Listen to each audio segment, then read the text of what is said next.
joys in ministry and in life has been taking mission trips. I've been to many, most of them in the region or in the United States.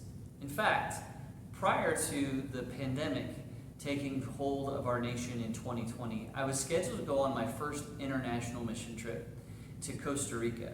Now that's been postponed, and I'm hoping to take that one day. But the reason I tell you about that is because in times of mission trip, most of the projects are about rebuilding. Today, we want to spend just a little bit of time talking about the book of Haggai in the Old Testament. We're nearing the end of our Old Testament version of Series 66. And Haggai is the second shortest book in the Old Testament after Obadiah. Haggai only has 2 chapters and a total of 38 verses. In the description of this video, you will find listed chapter 1, verses 2 through 6. I'm not going to take the time to read those particular verses, but I want to tell you a little about them. Before I do that, though, I want to tell you a story about one of the mission trips I took a number of years ago. It was actually to Joplin, Missouri, after the 2010 tornado that devastated the city.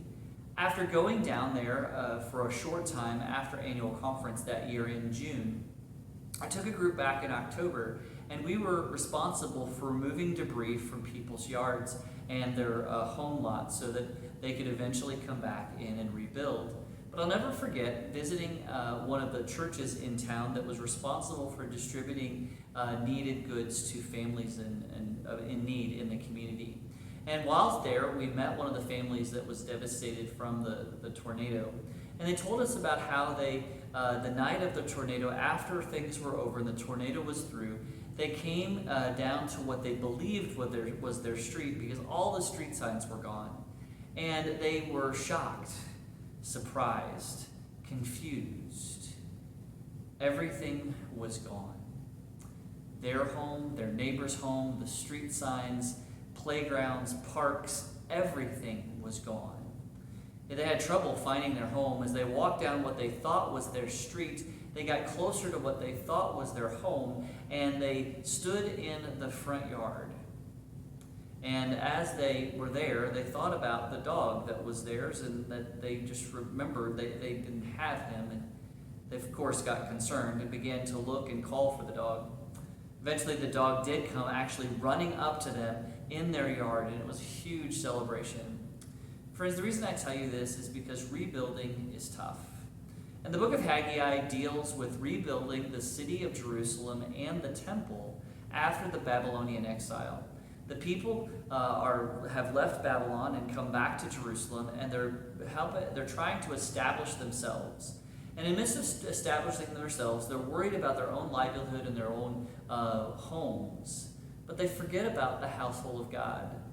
Not just that the building needed to be reconstructed, but their faith and their faith community needed to be reconstructed.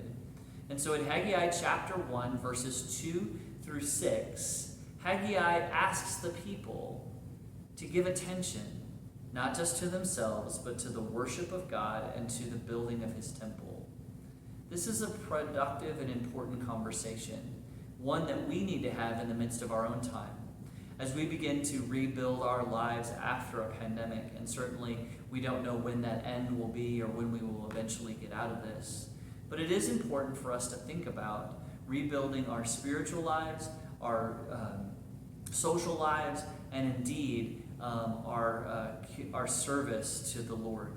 And so I invite you to read through this portion of Haggai and think about what God might be sharing with you. I hope this helps you today, and I hope you have a blessed day.